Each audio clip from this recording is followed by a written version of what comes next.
जी, जो आज का हमारा लेक्चर है वो है कि हम Amazon products record sheet Excel में कैसे बनाते हैं, उसको कैसे क्रिएट करते हैं, उसमें क्या-क्या कॉलम्स होते हैं और किन-किन कॉलम्स में फार्मूलाज यूज़ होते हैं। तो वो आज हमने डिटेल के साथ डिस्कस करना है। हमने अपनी एक्सेल शीट ओपन की, तो सबसे पहले जो हमारा कॉलम होता है वो होता है सीरियल नंबर का। ये हम क्रिएट कर लेते हैं, सीरियल नंबर।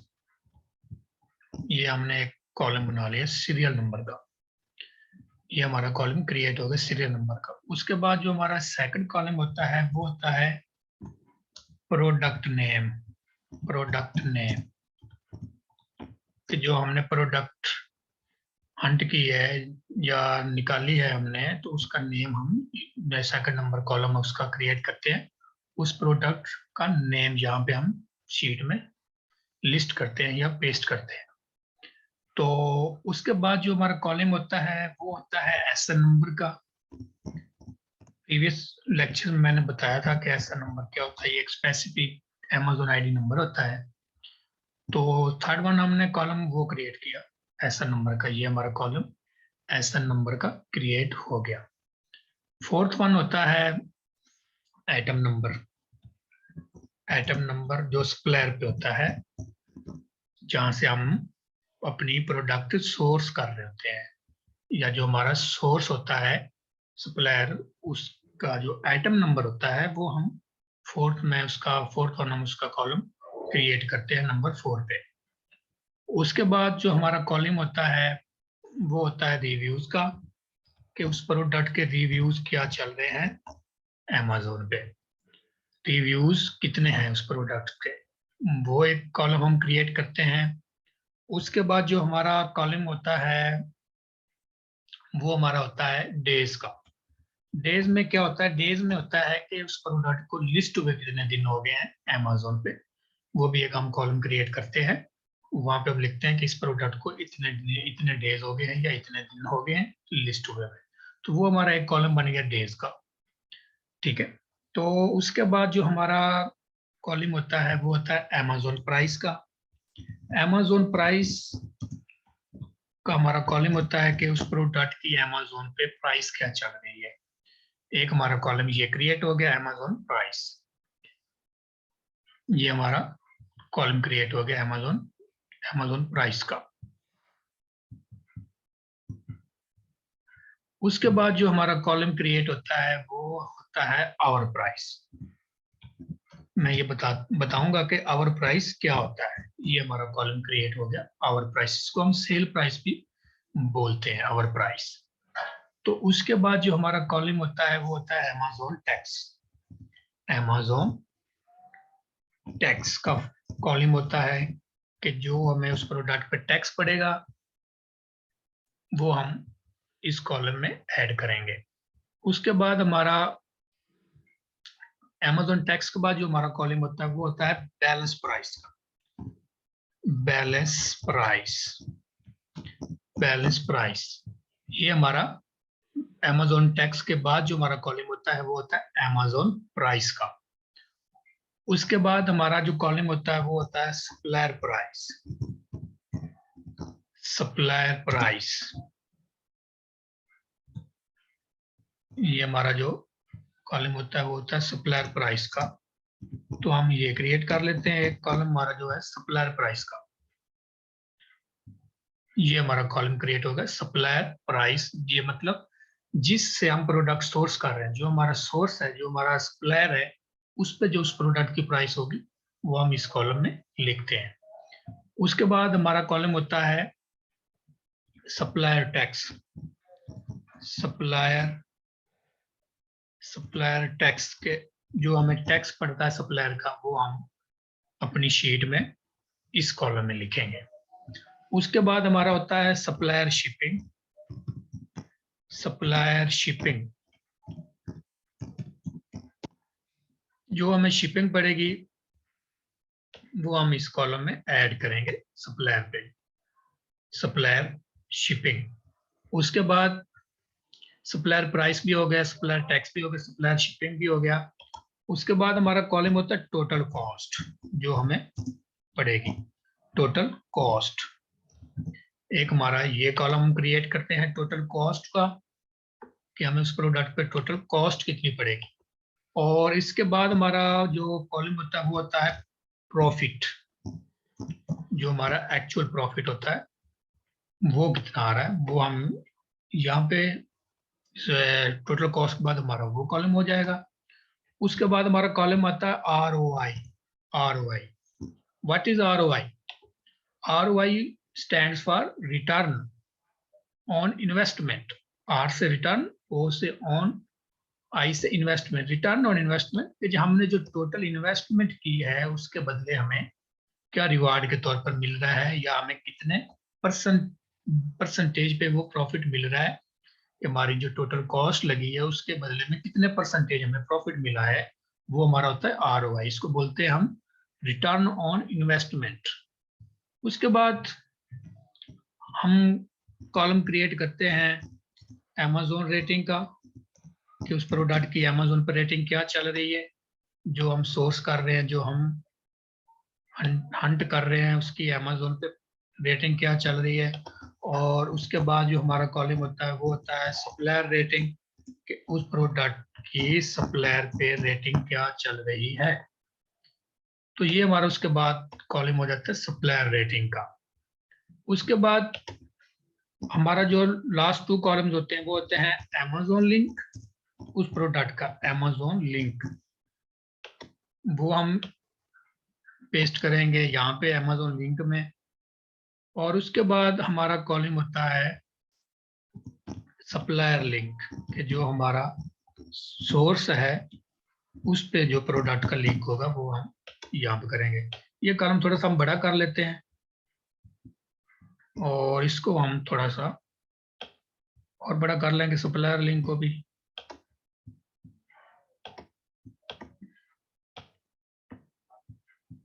तो ये हमारा कॉलम क्रिएट हो गया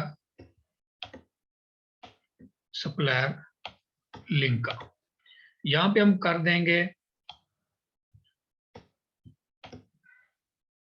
थोड़ी सी मैं सेटिंग कर रहा हूँ ताकि, क्योंकि लिंक बड़ा भी होता है, तो हम थोड़ा सा जो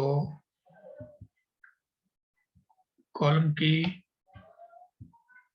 हाइट है वो हम थोड़ी सी बड़ी कर सकते हैं। ये हमने कर ली। तो ये हमारी जो फाइनल प्रॉफिट रिकॉर्ड शीट हमारी होती है Amazon प्रोडक्ट हंटिंग की, जो रिकॉर्ड शीट होती है, फर्स्ट वन सीरियल नंबर, उसके बाद हमारा प्रोडक्ट नेम, उसके बाद SN number, item number, reviews, days क्या चल रहे हैं, और इसके बाद हमारी Amazon प्राइस होती है, उसके बाद आवर प्राइस होती है, वो मैं अभी बताता हूँ कि आवर प्राइस क्या होती है। उसके बाद Amazon tax, balance price, supplier tax, price, shipping, उसके बाद total cost, profit, ROI, supply, Amazon rating, supplier rating, और एंड पे हमारे 2 जो कॉलम है वो है Amazon link and supplier link.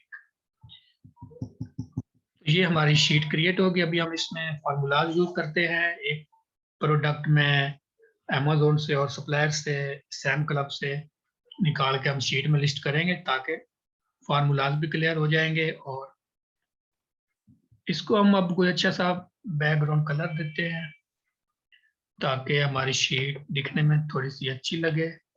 मैं यहाँ तक सिलेक्ट कर लेता हूँ जहाँ तक हमारा आ रहा है।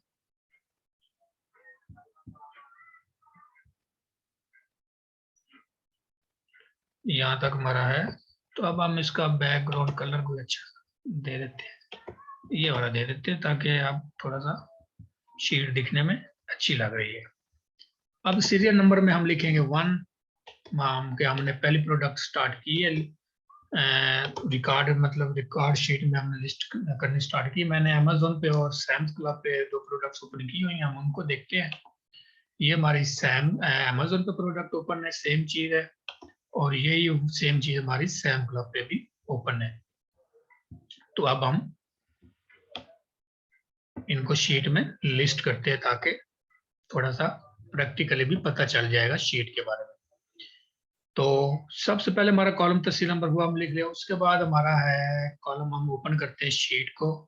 तो सेकंड नंबर पे हमारा कॉलम है प्रोडक्ट नेम। तो हम क्या करेंगे, सिंपली सप्लायर पे जो नेम है वो भी आप लिख सकते हैं, जो अमेजोन पे प्रोडक्ट नेम है उसको भी आप लिख सकते हैं। अब ये प्रोडक्ट नेम है, प्रोडक्ट हमारी मैच है, ठीक है।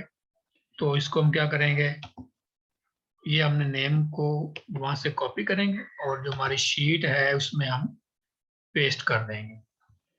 इसको अब हम थोड़ा सेट करते हैं। तो ये हमारा सेकंड कॉलम में हमारा जो आ गया प्रोडक्ट नेम। तो उसके बाद कॉलम है एसएन नंबर, जिसको हम बोलते हैं अमेजोन स्टैंडर्ड आइडेंटिफिकेशन नंबर।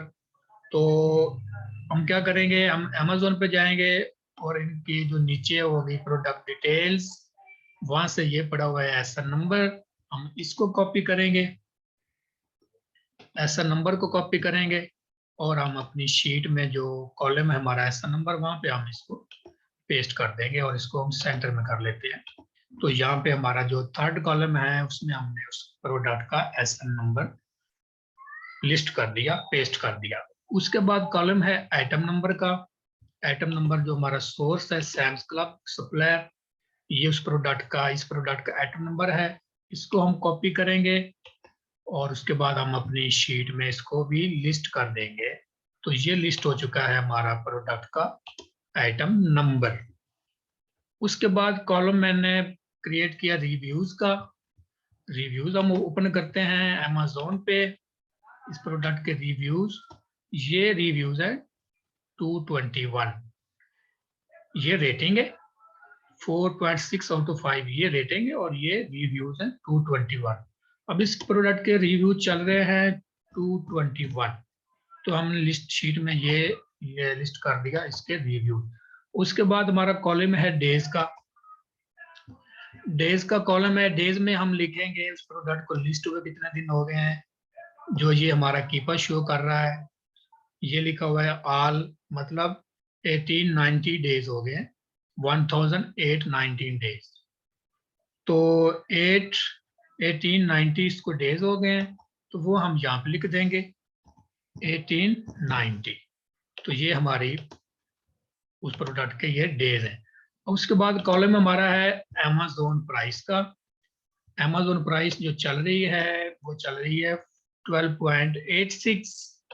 तो वो हम यहाँ पे लिखेंगे 12.86, इसको हम सेंटर में कर लेते हैं।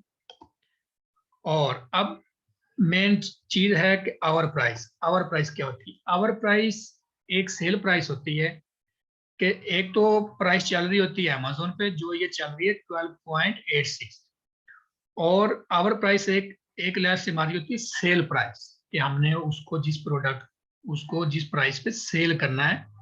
लाइक अगर हमने खुद सेल करनी है या हम किसी क्लाइंट के लिए काम कर रहे हैं, तो ये एक मतलब हम फर्ज करते हैं कि जो हमारी सेल प्राइस होगी वो हमारी उस प्रोडक्ट की ये होगी, ये तो अमेजोन प्राइस है।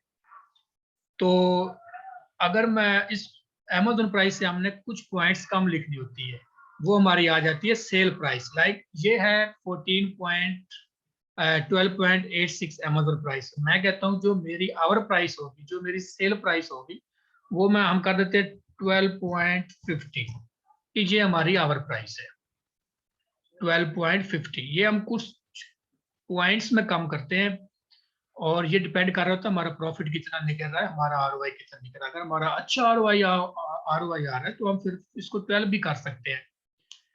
लेकिन हमने कुछ पॉइंट्स 20 पॉइंट्स, 40 पॉइंट्स, 30 पॉइंट्स में हम कम करते हैं, ठीक है। अब ये अमेजोन प्राइस थी 12.86, मैंने कहा मेरी आवर प्राइस होगी 12.50, कि अमेजोन से हमने थोड़ी सी प्राइस कम करके लिखनी होती है आवर प्राइस में। कॉलम में ये होती है हमारी आवर प्राइस, इसको हम सेल प्राइस भी बोल सकते हैं। लाइक इसको आप ये भी कह सकते हैं कि मेरी आवर प्राइस होगी 12.60, मीन्स दैट के अमेजोन प्राइस से कम होनी चाहिए, और मैं कहता हूँ कि हमारी आवर प्राइस है 12.50। अमेजोन पे चल रही है 12.86 और आवर प्राइस हमने कर दी 12.50, कि मैं इस प्राइस पे सेल करूंगा, जो हमारा क्लाइंट है वो इस प्राइस पे प्रोडक्ट को सेल करेगा। तो ये इस तरह हम सेट करते हैं हमारी आवर प्राइस। अगर ये पॉइंट्स ना हो, सिर्फ 12 हो, सिर्फ 12 लिखा हो Amazon प्राइस, साथ ये 0.86 0.50 ना हो, तो फिर हम क्या करेंगे आवर प्राइस में, हम कहेंगे हमारी आवर प्राइस है 11.80 कर लें आप, 11.50 कर लें आप, 11.60 कर रहे हैं आप, जहाँ पे आपको अच्छा लगे वो आप कर सकते हैं, या जिस पे आप अपने प्रोडक्ट को सेल करना चाहें। मैं कहता हूँ कि हमारी अगर Amazon प्राइस 12 है, तो मैं कहता हूँ कि मेरी जो आवर प्राइस होगी वो होगी 11.50, मीन्स दैट Amazon प्राइस से हमने कुछ प्राइस कम करके लिखी है, तो वो हमारी होती है आवर प्राइस। तो अभी हमारी जो चल रही है वो है 12.86, ये हमारी एक्चुअल प्राइस है जो Amazon पे चल रही है। मैं अब हम कहेंगे कि हमारी जो आवर प्राइस है हमने इससे कुछ कम लिखनी है Amazon प्राइस से, तो हम कर देते हैं 12.50। तो ये हमारी प्राइस का जो आलम जो है कॉलम है आवर प्राइस का, वो हमारा इस तरह कंप्लीट हो गया। उसके बाद है tax, Amazon tax. Amazon tax के दो रूल्स हैं। फर्स्ट रूल्स ये है कि अगर आपकी सेल प्राइस $15 से नीचे होगी, $15 से नीचे होगी, तो फिर Amazon टैक्स लेता है 8%। जैसे अब ये हमारी जो आवर प्राइस है 12.50 मीन दैट ये $15 से कम है, तो हमें टैक्स पड़ेगा 8%। अगर हमारी जो आवर प्राइस होगी वो होगी $15 के ऊपर, लाइक 15.50, $16, $70, $18 होगी, तो फिर हमें टैक्स पड़ेगा 15%। ठीक है, ये दो रूल्स होते हैं Amazon के टैक्स जो क्राइटेरिया है। 15 से अगर नीचे होगी हमें 8% पड़ेगा, 15 से अगर प्राइस हमारी ऊपर होगी आवर प्राइस तो हमें 15% टैक्स पड़ेगा। लेकिन जब हम प्रोडक्ट्स निकालते हैं शीट में, जब हम प्रॉफिट शीट क्रिएट करते हैं, ये रिकॉर्ड शीट क्रिएट करते हैं, तो इसमें हम जो प्रॉफिट टैक्स मार्जिन रखते हैं वो हम 15% रखते हैं। उससे क्या क्या होगा कि अगर हमें 8 पड़ेगा, जो ऊपर वाला मार्जिन होगा वो हमारे प्रॉफिट में ऐड हो जाएगा। तो लिहाजा जब हम प्रोडक्ट हंट करते हैं तो हम जो क्राइटेरिया होता है वो हम रखते हैं 15% का। अब इसका फार्मूला हम लगाते हैं इक्वल टू, Amazon टैक्स का फार्मूला होता है our price multiply by 15 divided by 100। अब मैंने इक्वल टू किया, ये हमारी है आवर प्राइस, और इसको अब हम मल्टीप्लाई करेंगे 15। 15 क्या है, 15 हमारा Amazon टैक्स है, 15% जो हमसे Amazon टैक्स लेगा, ठीक है, डिवाइडेड बाय 100, इंटर करेंगे। अब ये जो Amazon टैक्स है ये हमने क्रिएट कर लिया कि हमें इतना Amazon टैक्स पड़ेगा 1.875, ठीक है। ये हमने जो टैक्स निकाला ये हमने निकाला 15%। अगर Amazon हमें 8% टैक्स डालेगा तो ये ऊपर वाला जो मार्जिन होगा 7% जो है, 7% है, वो हमारे प्रॉफिट में ऐड हो जाएगी। लिहाजा जब हम प्रोडक्ट हंट करते हैं तो हम मार्जिन रखते हैं 15% टैक्स का Amazon का। तो इस तरह फार्मूला मैं रिपीट कर देता हूँ। Amazon टैक्स का फार्मूला है our price multiply by 100 multiply by 15। 15 क्या है, 15 हमारी है Amazon टैक्स जो हमसे लेगा, डिवाइडेड बाय 100, तो ये हमारा आ जाएगा Amazon टैक्स। तो इस तरह हम टैक्स निकालते हैं Amazon का। सेकंड वन फार्मूला है बैलेंस प्राइस का। बैलेंस प्राइस जो होती है वो ये होती है कि जो हमारी आवर प्राइस होती है, आवर प्राइस में से जब हम Amazon टैक्स निकाल देते हैं, या उसको हम बीच में से निकाल देते हैं हमारी जो सेल प्राइस में से, कि ये हमें इतना Amazon टैक्स पड़ा है, इसको हम माइनस कर देंगे, तो उसके बाद जो एक स्पेसिफिक प्राइस आएगी वो हमारी हो जाएगी बैलेंस प्राइस, कि उसमें से हमने अपना Amazon टैक्स निकाल दिया है, तो एक स्पेसिफिक प्राइस है वो कॉलम में आएगी हमारी बैलेंस प्राइस। बैलेंस प्राइस आपका फार्मूला हम लगाते हैं इक्वल टू, मैंने बताया कि जो बैलेंस प्राइस का फार्मूला होता है वो होता है जो हमारी आवर प्राइस और जो माइनस है Amazon tax, means that H2 minus I2 जब हम निकालेंगे, अब ये हमारी आ गई बैलेंस प्राइस, कि जो हमारा Amazon का टैक्स है वो हमने अपनी आवर प्राइस में से निकाल दिया, और ये एक एक्चुअल प्राइस है Amazon टैक्स निकालने के बाद 10.625, तो ये हम कंसीडर करेंगे कि ये हमारी एक बैलेंस प्राइस आ गई है, ठीक है। तो ये Amazon टैक्स का फार्मूला पता चल गया, और बैलेंस प्राइस का फार्मूला मैंने बता दिया कि जब हम Amazon अमेजोन टैक्स जो होता है, जब वो हम आवर प्राइस में से या जो हमारी सेल प्राइस होती है उसमें जब हम निकाल देते हैं तो जो एक स्पेसिफिक प्राइस आती है तो वो हमारी होती है बैलेंस। अब हमारा कॉलम है सप्लायर प्राइस, तो हम अपने सोर्स पे जाते हैं, जहां से प्रोडक्ट सोर्स कर रहे हैं वहां पे चल रही है 8.98 सैम्स क्लब पे, तो ये हम लिख देंगे 8.98। तो ये हमारी क्रिएट होगी सप्लायर प्राइस। अब जो सप्लायर टैक्स है इसका ये मतलब होती है ट्रिक, जब हम मेंबरशिप लेंगे तो हमें स्पेसिफिक टैक्स पड़ता है फ्री शिपिंग फॉर प्लस। जब हम सैम पे प्लस की मेंबरशिप लेते हैं तो उस पर हमें टैक्स कभी कभी नहीं पड़ता, कभी कभी पड़ जाता है, तो हम कंसीडर करते हैं कि हमें $1 टैक्स पड़ेगा, तो वो हम यहाँ लिख देंगे। और यहाँ पे हम मेंबरशिप यूज करते हैं, वो एक स्पेसिफिक ट्रिक्स के थ्रू हम करते हैं, तो हमें शिपिंग पड़ती है 0, तो हमने शिपिंग लिख दी 0, टैक्स हमने 1 रख दिया, शिपिंग हमने 0 रख दी। तो उसके बाद टोटल कॉस्ट क्या होती है कि जो हमारी कॉस्ट लगी है, साफ ज़रा हमारी जो कॉस्ट लगनी है वो लगनी है अमेजोन टैक्स पे, एक हमारी कॉल लगी उसके बाद सप्लायर प्राइस पे लगी, सप्लायर टैक्स लगा, सप्लायर शिपिंग लगी, अगर लगी है या नहीं लगी। तो एक हमारी टोटल कॉस्ट है, अमेजोन टैक्स तो हमने निकाल दिया, ये हमारी एक स्पेसिफिक प्राइस आ गई है बैलेंस प्राइस। अब हम जब सप्लायर प्राइस को, सप्लायर टैक्स को, सप्लायर शिपिंग को जब हम ऐड करेंगे तो जो हमारे पास प्राइस आएगी, जो हमारे पास कॉस्ट आएगी, वो हमारी टोटल कॉस्ट होगी। हम इसको करते हैं इक्वल टू सप्लायर प्राइस, और इसको हम जब करेंगे प्लस सप्लायर टैक्स को प्लस करेंगे, और उसके बाद सप्लायर शिपिंग को जब हम प्लस करेंगे तो जो हमारे पास कॉस्ट आएगी वो हमारी होती है टोटल कॉस्ट। अब ये हमारी है टोटल कॉस्ट। टोटल कॉस्ट का फार्मूला मैं रिपीट कर देता हूँ। जब हम सप्लायर प्राइस को, सप्लायर टैक्स को, सप्लायर शिपिंग को ऐड करते हैं, जो एक स्पेसिफिक कॉस्ट आती है वो हमारी होती है टोटल कॉस्ट। अब हमारा आ गया फार्मूला कि प्रॉफिट हम कैसे निकालेंगे। प्रॉफिट का फार्मूला हम लगाते हैं। अब हमारे पास जो प्रॉफिट होगा वो हम निकालेंगे, जो ये हमारी बैलेंस प्राइस है इसमें से हमने टैक्स निकाल दिया।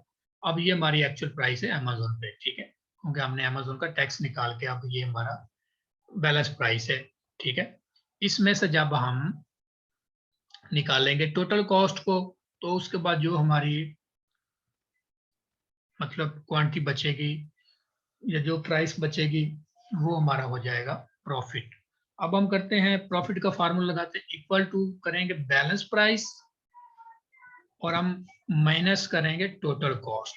तो ये जो अब हमारा आया है, सॉरी यहाँ पे ये बैलेंस प्राइस आ गई और ये हमारा आ गया प्रॉफिट, ठीक है। तो ये एक हमारा स्पेसिफिक प्रॉफिट आ गया। अगर हम सप्लायर टैक्स को 0 करेंगे, सप्लायर शिपिंग को 0 करेंगे, जो हमारा स्पेसिफिक आ गया है, तो ये हमारा आ गया प्रॉफिट का फार्मूला मैंने बता दिया है, ठीक है। टैक्स हम 1 रखते हैं, तो ये हमारा जो अब ये हमारा प्रॉफिट है, मतलब 0 प्रॉफिट है, ठीक है। मीन्स इट ये जो प्रोडक्ट है ये हमारे लिए प्रॉफिटेबल प्रोडक्ट नहीं है, ठीक है।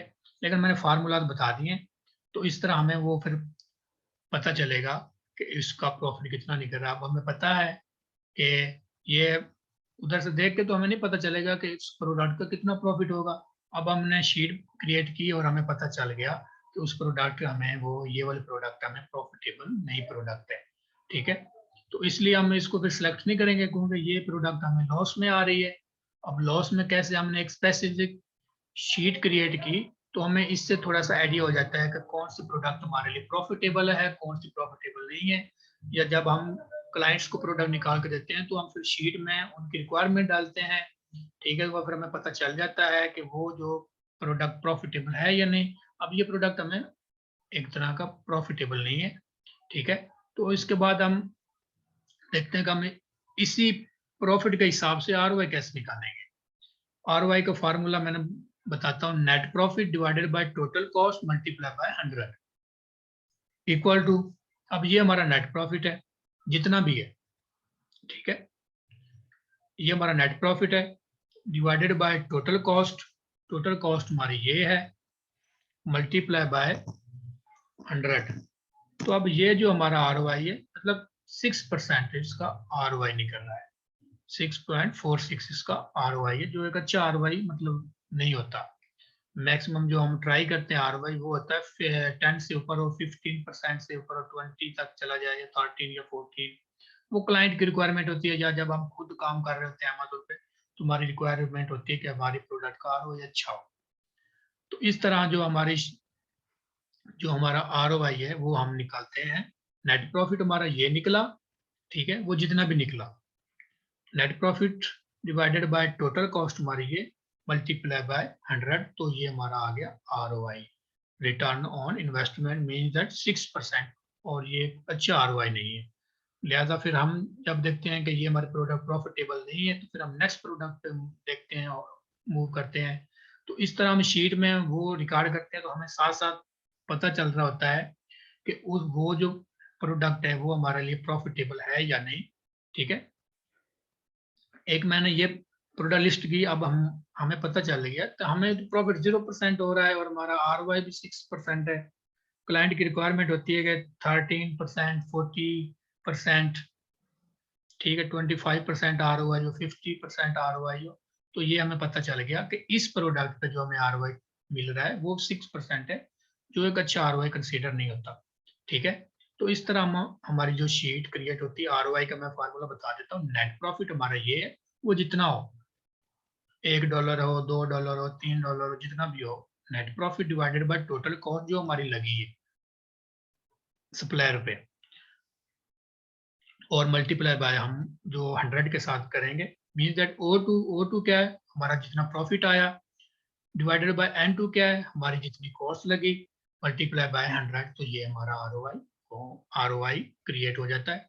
तो इस तरह फिर हम फर्दर प्रोडक्ट निकालते हैं, तो हमें पता चल जाता है कि वो प्रोडक्ट हमें लॉस में है या प्रॉफिट में है, या हमें कितना प्रॉफिट हो रहा है, या हमारा जो ROI निकल रहा है, रिटर्न ऑन इन्वेस्टमेंट, वो कितना आ रहा है। तो उसके बाद हमारा जो कॉलम होता है Amazon रेटिंग का, तो वो हम देख लेते हैं कि Amazon रेटिंग चल रही है 4.6 आउट ऑफ 5। तो यहाँ पे हम लिखेंगे 4.6, 4.6। तो ये हमारी कि उस प्रोडक्ट की Amazon पे रेटिंग क्या है। उसके बाद हमारे होता है सप्लायर रेटिंग। सप्लायर पे रेटिंग क्या चल रही है, 4.7। तो फिर हम सप्लायर में ये लिख देंगे 4.7। तो इसको हम सेंटर में कर लेते हैं, और उसके बाद जो हमारा कॉलम है वो है सब Amazon लिंक का और सप्लायर लिंक का। अब ये जो Amazon ये जो लिंक चल रहा है, ये लिंक है, इसको हम कॉपी करेंगे। कॉपी करके हम इसको यहाँ पे पेस्ट कर देंगे, और जो हमारा सोर्स है सैम्स क्लब, इस पे ये जो प्रोडक्ट का लिंक है, इसको हम कॉपी करेंगे और इसको हम सप्लायर लिंक में पेस्ट कर देंगे। तो इस तरह हमारी जो Amazon प्रोडक्ट रिकॉर्ड शीट है वो क्रिएट होगी। एक दफा फिर मैं रिपीट कर देता हूँ कि सबसे पहले हमने देखा कि उस प्रोडक्ट का सीरियल नंबर हम लिखते हैं।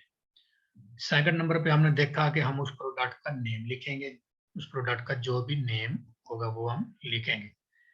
और उसके बाद देखा जो हम ऐसा नंबर लिखेंगे जो हमारा Amazon पे उस प्रोडक्ट का आइडेंटिफिकेशन नंबर है वो हम लिखेंगे। उसके बाद आइटम नंबर जो हमारा सोर्स है, जो हमारा सप्लायर है, वो उसका आइटम नंबर। उसके बाद हम रिव्यूज उस प्रोडक्ट के जितने चल रहे हैं वो लिखते हैं। उसके बाद डेज उस प्रोडक्ट को जितने हो गए हैं वो हम लिस्ट करते हैं शीट में। उसके बाद हमारे होता है Amazon प्राइस जो चल रही है। उसके बाद आवर प्राइस, मैंने बताया कि Amazon प्राइस से हम कुछ प्राइस कम करके लिखते हैं, वो हमारी होती है आवर प्राइस। उसके बाद होता है Amazon टैक्स, उसका फार्मूला मैंने बता दिया, our price multiply by 100 divided by multiply by 15 divided by 100। तो ये हमारा Amazon टैक्स का फार्मूला आ गया। उसके बाद हमारे जो बैलेंस प्राइस होती है कि जो हमारी आवर प्राइस में से जब हम Amazon टैक्स निकाल देते हैं, तो जो हमारे पास प्राइस बचती है वो हमारी होती है बैलेंस प्राइस। उसके बाद हमने देखा सप्लायर प्राइस पे, सप्लायर प्राइस क्या है। उसके बाद हम देखते हैं कि सप्लायर टैक्स कितना पड़ा है, उसके बाद सप्लायर शिपिंग कितनी पड़ी है, टोटल कॉस्ट। जब हम इन 3 चीजों को ऐड करते हैं, सप्लायर प्राइस को, सप्लायर टैक्स को, सप्लायर शिपिंग को, तो हमारे पास जो एक स्पेसिफिक प्राइस आती है वो हमारी होती है टोटल कॉस्ट। उसके बाद हमारा प्रॉफिट मैंने बताया, प्रॉफिट का फार्मूला होता है नेट प्रॉफिट का फार्मूला है balance price minus total cost. तो ये हमारा जो हमारे पास जो भी क्वांटिटी आएगी वो हमारा हो जाएगा प्रॉफिट। अब इसका निकल है 0.645 मीन दैट ये प्रोडक्ट लॉस में है, तो ये प्रोडक्ट हम इग्नोर करेंगे, हम नेक्स्ट प्रोडक्ट पे मूव करेंगे जो हमें, तो इस तरह शीट में हमें पता चल गया कि उस प्रोडक्ट का प्रॉफिट कितना आ रहा है।